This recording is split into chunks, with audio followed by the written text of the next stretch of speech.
I am now 4 days into this process, another 2 days later, and I'm finally done with the texture. Just to give you a quick overview, here's the water, that's pretty obvious. The turquoise fade out to here.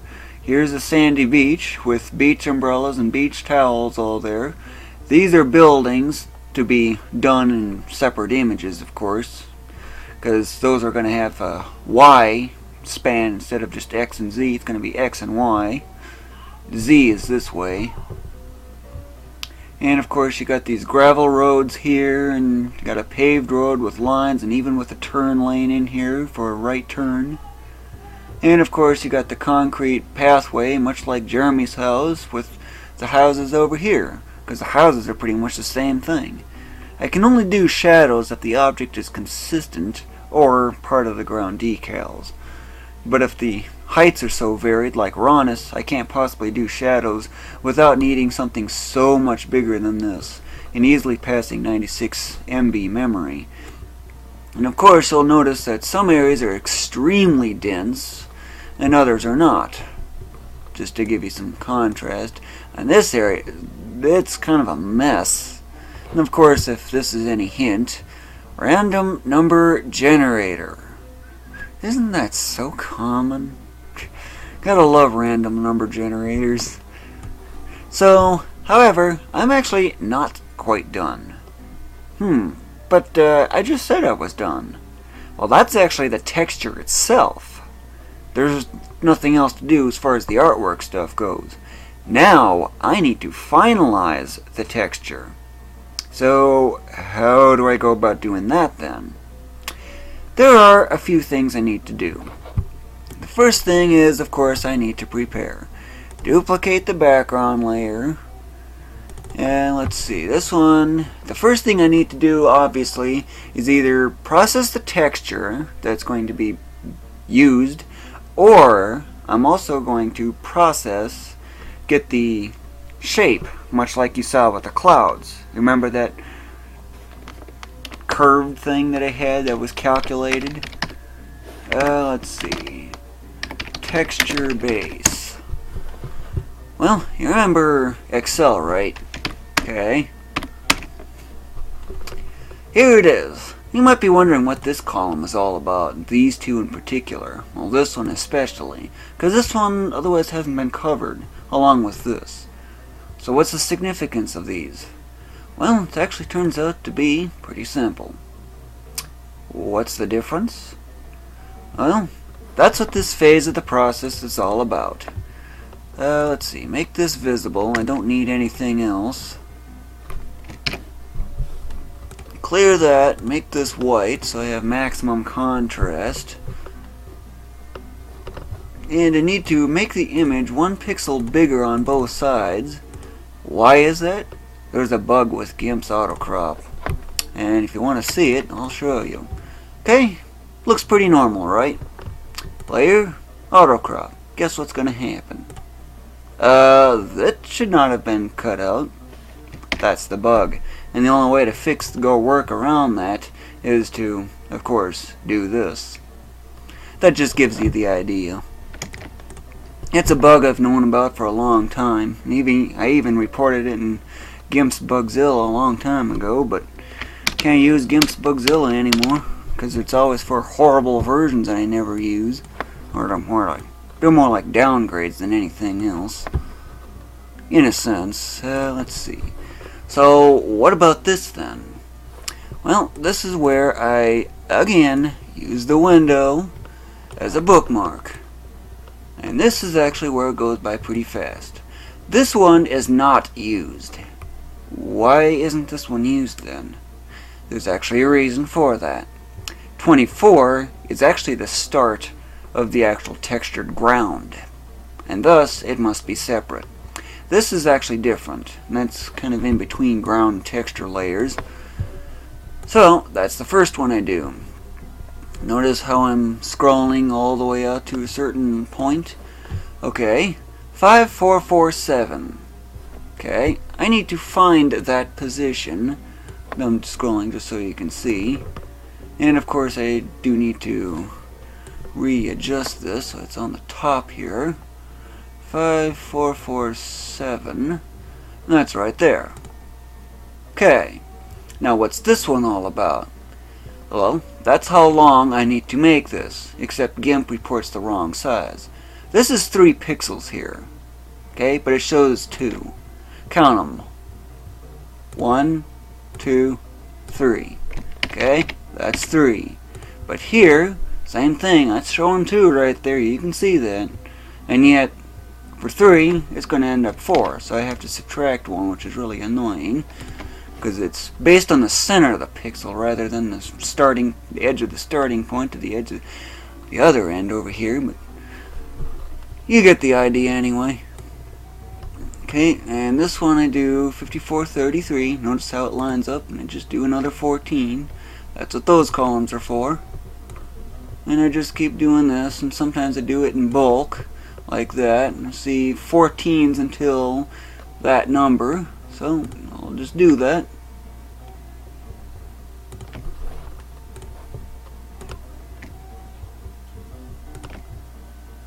Okay, there it is. And of course there's another 14 you need to do. But now I have a 13, which is different. Still starts on 77, as this shows there. So, but this time it's only a 13, which means I need to go at 12. And of course I got some 14s from there and onward. And this just keeps continuing all the way through until this is done. This can actually take some time, and usually I'm watching TV while doing this, and doing it while the station's getting spammed. 36. That's what I thought. Gotta watch that. 14, 13.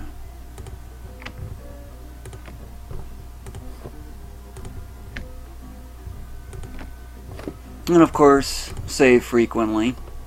I'll just continue until I'm done with this part of the process. Oh, and one thing I've noticed here, notice how it's a 47 here? Well, that's another reason for having these markers on the side. Because that way, all I gotta do is just select a spot, scroll all the way down, and there it is. Wasn't the image supposed to be 384 here? So why is this 191? Remember, to work around that so that the map is to scale, so I actually had better quality texture for the front, because it was otherwise only going to be 3072, and this is obviously way more than that. And thus, I had to double the resolution. So this is correct. It will go out to actually 192, but 191 is the point for that.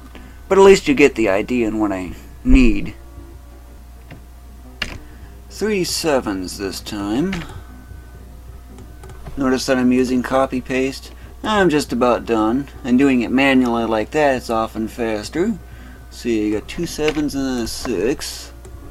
So get the 7s. Now for another 6. 2 7s and then a 6 again.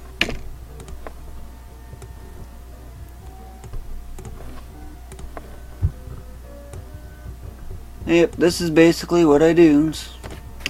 And of course, when it gets to the bottom like that, click here, use the arrow keys to get the thing to suddenly jump, and there I have it. Of course, move this up to the top again so I know where I'm at. Let's see, this is the 12. So I got a 6, 7, it's alternating between 6s and 7s a lot, so in this case, what's the first one? I'm on the 12, so I need the 7 first. Okay, I'll just take these then.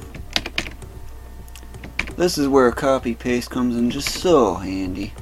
Speeding this up. Let's see, 73, still 7.6. However, 60 is different. It's got a 6. And usually in that case I would just copy start another copy in here for another 6. For bunches of 6s, but since I'm so close to finished, so 7 6. And what about this oddball? Well, that's because everything else now, it's now a closed gap, so it's really easy to do. In this case, Notice the relationship? Yep, that is actually correct, although that is actually not necessary, because all I need is this. Why is that? That's why. However, there's one thing. With this curve now finished, there's something to note. Remember the scaling grid, right? Down here is 24. Of course, being closer to the scene, you'd expect it to be bigger. So then, why is the far part the bigger part? That's actually because this is actually upside down. I just do it for simplicity that way. But that is so easy to fix. V-flip, as I often call it.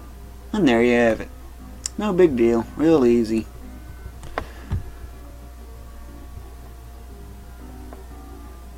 And as I'm getting the texture processed, I actually need to cover some of the basics behind it, but I want to get this back up in the background again, since I no longer need Excel for this texture ever again, unless of course I need to do a redo, which is bound to happen. So maximize the window as big as I can get it, or at least close to it anyway. Let's see. The first thing I need to do is the texture. However, because there's a slight problem, well, you remember this part here, right? How I got it transparent and going to here? Well, I have a textured ground texture, because at this distance, the ground is going to be textured, because the water is quite rough. And you can actually see the texture for the lake's roughness even 2 miles out, although just barely. That's before it goes solid like this. However, there's one problem. How am I going to get this to blend in with that texture? It's actually pretty easy. I need to actually base it on not like this, but actually I need to base it so it's all like that. Then how come I'll be losing my texture then? There's actually two things I need. But for now, what I need to do is I just need to get the texture. And I got this in the reverse order. I tend to do that, because this is where the actual texture itself is. This is texture base. Okay, and all I do for this is I just bring out all the layers I absolutely need.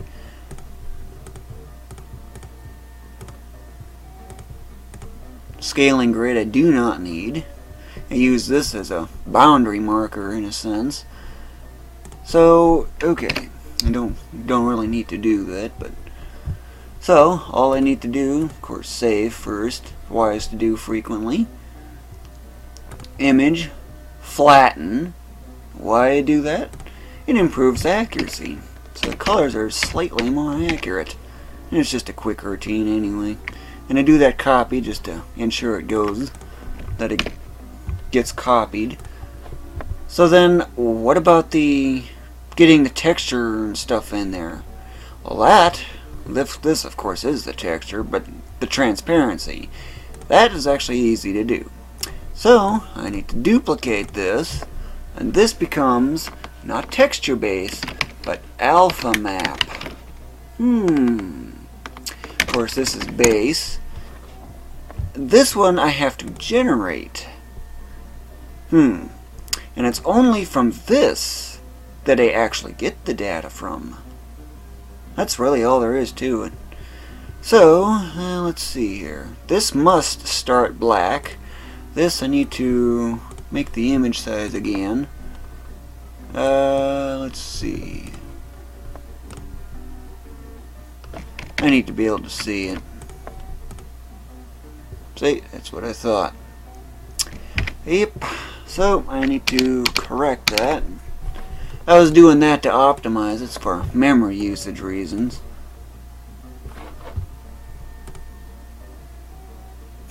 Okay, that's interesting. No wonder why that's happening. Why is this bigger than it's supposed to be? That's odd.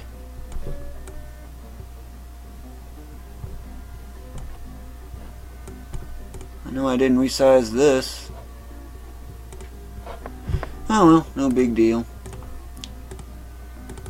And just set that like that, and Easy enough fix, and now it should actually work. And what do you know? Sometimes you have to zoom in to investigate. But yep, this is all I need. And let's see here. Layer, transparency, alpha to selection. Okay. Get white. And there's the alpha map. Everything up here is going to be transparent. Well, fully opaque, I should say, and everything down here is fully transparent. That's how you generate an alpha map, in case you're wondering. White is fully opaque, black is nothing there. It's truly transparent. Of course, shades in between are a different subject. And this needs to get duplicated, because I need to render it twice. Alpha map, as that's just going to be called. And that's pretty much all there is to it. Of course, I do need to save this now under another name, except I also need to change that 32, so it's a 36. Instead of base, now it's main. However, there's actually one other thing I forgot to do. So I need to close that, Control 2 to reload that, because I made a mistake. Because I forgot something, which kind of gets annoying. What did I forget? Well, I'll show you. This, remember, is true scale. Or based on, well, it's actually double resolution of what I really need. However, because of this, it's actually going to get scaled repeatedly. So, I need to only scale on the vertical by exactly half. And I need to do the exact same thing on this.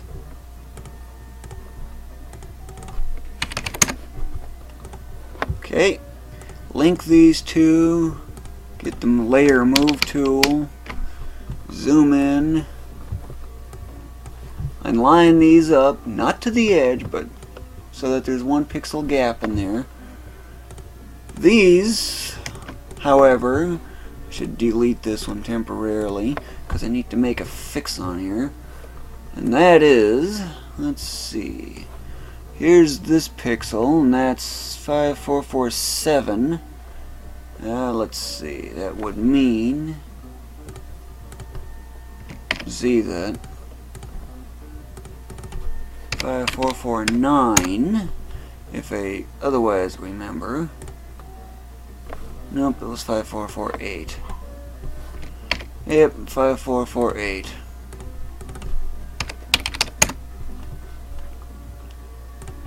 Why do I need to do that? I can't offset the 1 pixel on that side. Yeah, I need that pixel over there because of that auto crop bug that I showed you in a previous segment, or a little bit ago, I should say. And now I can duplicate this and otherwise rename it alpha map. Okay, these are already now all set to go. Okay, save the base file again. Save under that name again. Yes, it already exists. And now, what about the repeated scaling and stuff? For that, I need to, just like the clouds, need to use this. Still don't exactly memorize the name of that function, so I'm going to have to load that. And this is actually what I just need to copy. Of course, I've given directions on here just in case I accidentally forget. Notice, to get transparency with this system, process 2 separate images, one containing the texture, the other the transparency values. A quick color to alpha and alpha to selection use will get the finished result. Yep, it's real easy, really. It's real easy. Was intending on saying seriously. However, there is one other minor thing I need to do, and that's get this here. And now it's ready to process. And actually, now that I think about it, one thing I tend to do to help with the memory usage is delete all of these. Remember, I have a backup. That's what the base is for. I do not need any of these. The only things I need... Oh, and then there's another thing I accidentally forgot. Back to the beginning. What did I forget this time? Why am I so forgetful all of a sudden?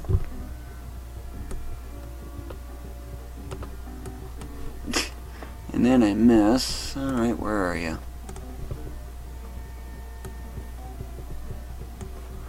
What did I forget this time? It's what I call zoning. Zoning? What is that all about? Well, all it is actually nothing more than a transparent image that shows me exactly... let's see, I need this at the 192 size. And I need to reset this so it's back to normal. It's always the one after it.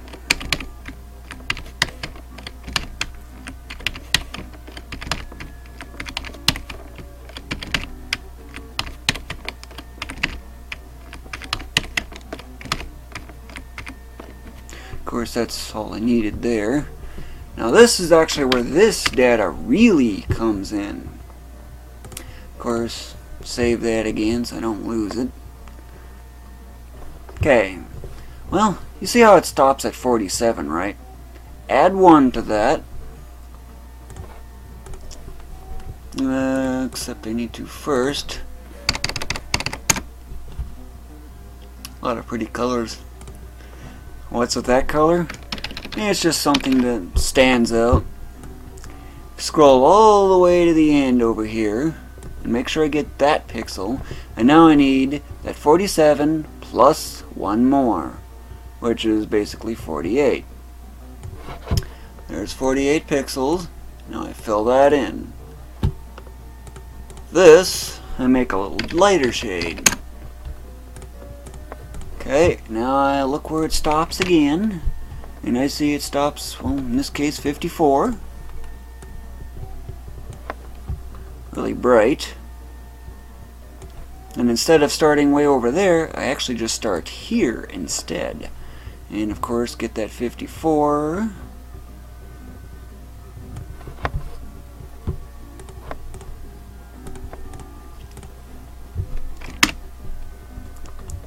Okay, and this one's 32.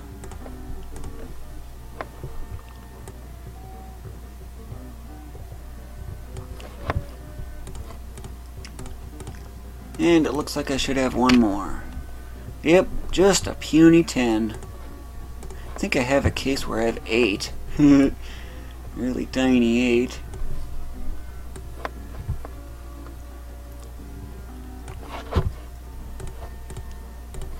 Okay, and that's otherwise that for the zoning. I always have that on top, although right now I don't actually need it because this is not done, but see how it contrasts? That's how it's easy to find it. Of course that I don't need. Interesting.